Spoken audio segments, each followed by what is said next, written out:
Assalamualaikum warahmatullahi wabarakatuh. Sampurasun, dulur-dulur pembelajar semuanya. Mudah-mudahan dulur-dulur dalam keadaan sehat, baik dan sejahtera ya.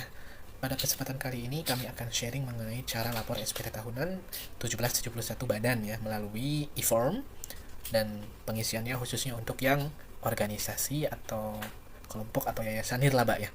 Jadi tidak ada mencari keuntungan. Operasionalnya biasanya habis, tidak ada keuntungan sama sekali. Nirlaba atau non-profit ya. Nah, bagaimana cara melaporkannya? Nanti kita akan bahas bersama-sama. Untuk laporan e-form 1771 badan tadi, dulur-dulur hanya tinggal menyiapkan neraca dan juga laba rugi ya. Ini contoh neracanya. Yang penting neracanya ada tanda tangan, kemudian nama ketua atau direktur serta stempel ya. Nanti di scan. Nah, scanannya di akhir akan dikirimkan ya di lampirannya. Ya, neraca formatnya baku ya sesuai standar akuntansi. Nah, ini contoh pengisian saja ya. Kemudian yang kedua ada laba rugi. Laba rugi juga sama, ada nama, tanda tangan dan stempel basah semuanya ya. Disiapkan keduanya. Nah, ini yang akan kita pindahkan ke SPT tahunan 1771 badan.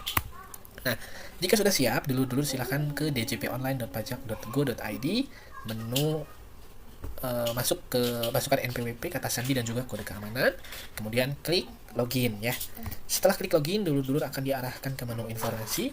Kemudian di sini silakan dulur-dulur klik lapor ya. Klik lapor. Setelah klik lapor, dulur-dulur silakan klik e-form PDF ya.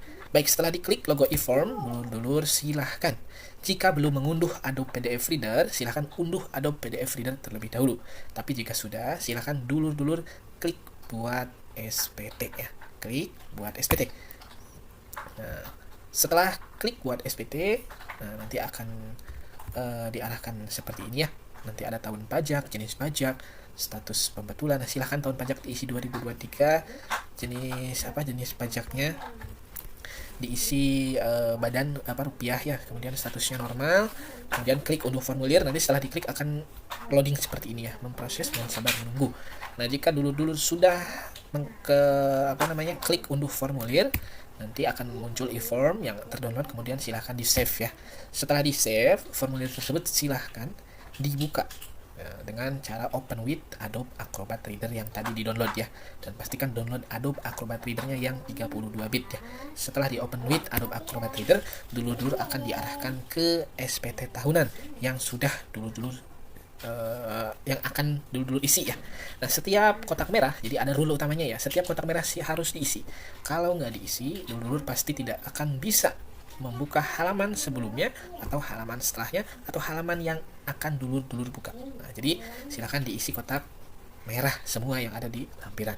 Nah, yang pertama silakan di sini ada kotak merah nomor telepon, dulur-dulur silakan isi nomor telepon dulur-dulur yang aktif yang bisa dihubungi ya. Setelah diisi silakan pilih panah, kemudian pilih lampiran, semua lampiran kita buka satu persatu ya supaya ada gambaran. Dan prinsip SPT tahunan ini kita mengisi dari belakang ya. Kita mulai dari lampiran khusus 7A. Nah, lampiran khusus 7A ini adalah kredit pajak luar negeri. Nah, kalau perusahaan yang besar biasanya ada ya, tapi kalau misalkan kayak nirlaba ini hampir bisa dipastikan nggak ada ya. Kalau nggak ada dikosongkan saja. Kemudian lampiran 6A. Nah, lampiran 6A adalah lampiran perhitungan pasal 26 26 ayat 4. Ini juga halnya ke penghasilan PPh pasal 6 itu 26 itu luar negeri juga kalau nggak salah ya. Ini kalau ada aja yang diisi, tapi kalau nggak ada dikosongkan saja. Kalau nirlaba pasti kosong biasanya ya. Lanjut ke halaman 5A. Ini lampiran khusus mengenai daftar cabang utama kalau mempunyai cabang. Kalau nirlaba pasti tidak ada. Kita lanjut ke lampiran 4A. Ini 4A fasilitas penanaman modal. Ini diisi kalau ada, tapi nirlaba pasti tidak ada. Ini dilewat saja ya. Jadi banyak yang dilewat dan tidak ada kotak merah yang ada di sini yang wajib diisi. Lanjut ke 3A2. 3A2 transaksi dengan pihak yang memiliki hubungan istimewa ya, merupakan penduduk negara tax haven country.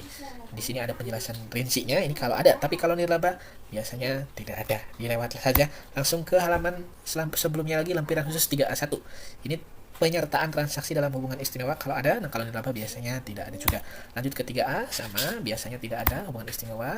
2A juga sama, kompensasi kerugian fiskal dikosongkan. Ini penyusutan, ini kalau ada aset kemudian dulur-dulur menghitung penyusutannya masukkan di sini. Nah, kalau tidak ada atau bingung ini dikosongkan saja ya.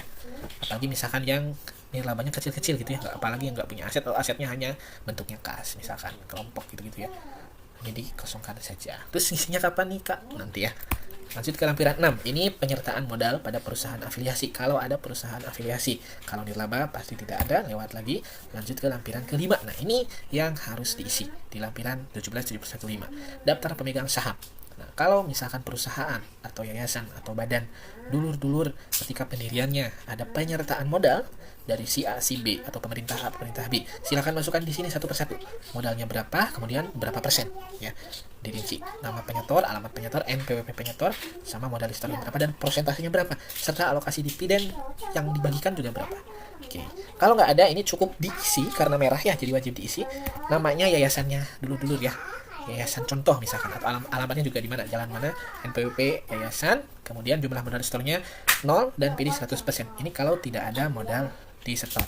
Nah, selanjutnya adalah daftar susunan pengurus dan komisaris. Nah, di sini minimal diisi oleh ketua atau direktur satu saja. Tapi kalau misalkan ada sekretaris, ada komisaris, ada apa lagi, bendahara, ada staf dan lengkap ya, bisa diisi. Tapi minimal satu diisi oleh nama direkturnya saja. Seperti yang kami contohkan di sini ya. Ini lampiran kelima. Jika sudah, silakan dulur-dulur kembali ke panah atas dan pilih lampiran keempat. Nah, di lampiran keempat ini adalah pajak penghasilan final. Kalau ada saja, misalkan menerima bunga deposito, bunga obligasi, atau misalkan ada proyek ya. Ini kalau ada saja. Kalau yang penghasilan bersifat final. Kalau yayasan biasanya tidak ada, ini dikosongkan saja. Selanjutnya ada jenis penghasilan lainnya di luar penghasilan final. Kalau ada, tambah. Kalau nggak ada, nggak usah diisi. Termasuk penghasilan yang tidak termasuk objek pajak. Ini misalkan ada bantuan, hibah, dividen, iuran, dan lain-lainnya. Sesuai ada di kelompok di sini, silahkan diisi. Kalau nggak ada, nggak usah diisi, dikosongkan.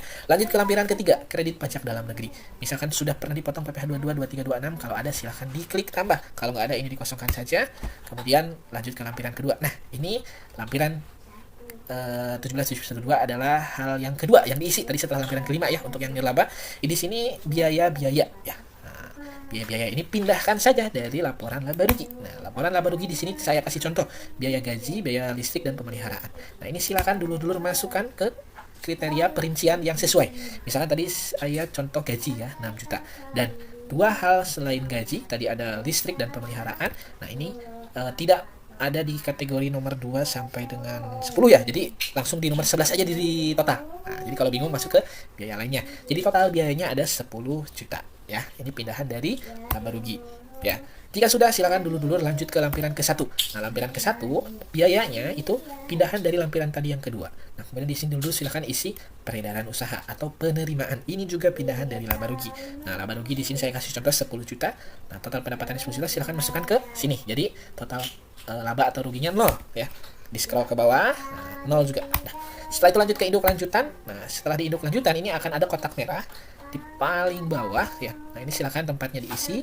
Ciamis, Tasik, Jakarta, Bandung sesuai tempat dulu-dulu lapor SPT tahunan ya, dan tanggal ketika dulu-dulu mengisi laporan ini. Setelah diisi kotak merahnya, silahkan dulu-dulu lanjut ke lampiran 8A6 non kualifikasi karena ini nirlaba ya. Klik buka, kemudian di sini ada elemen dari neraca dan elemen dari laporan laba rugi. Elemen dari neraca ini pindahkan dari neraca yang sudah dulu-dulu isi dan siapkannya. Di sini, nah, seperti saya kasih contoh kas 10 juta, bank 5 juta, total aktiva 15 juta dan sumber semuanya berasal dari modal 15 juta. Ini silahkan diisi. Nah, karena kas dan bank merupakan kas dan setara kas, saya masukkan di kas dan setara kas 15 juta, kemudian modal sahamnya 15 juta. Gitu ya. Jadi balance ya neracanya. Setelah itu elemen dari laba rugi ini dari laba rugi yang dulur-dulur tadi isi ya. Tadi ada pendapatannya 10 juta, biayanya juga 10 juta. Ini bisa pindahkan dari lampiran ke 1 atau dari laba ruginya langsung ya. Jadi di sini tidak ada laba, tidak ada rugi. Setelah selesai ini, silahkan scroll lagi ke atas, kemudian klik sebelumnya, dan setelah itu klik kirim. Nah, ini sudah mulai di tahap akhir.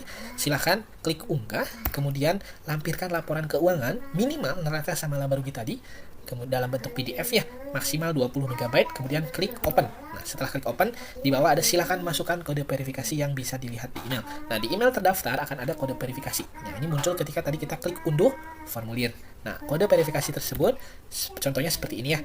Nah, 846123 ada di email dulur-dulur. Nah, ini pindahkan ke kotak yang tadi. Nah, 846123. Nah, setelah dipindahkan silahkan klik submit, kemudian yes, dan tunggu pemberitahuan pengiriman laporan SPT tahunan sukses. Nah, jika sukses, dulur-dulur pasti akan mendapatkan bukti penerimaan elektronik di email atau di menu arsip SPT di djponline.pajak.go.id.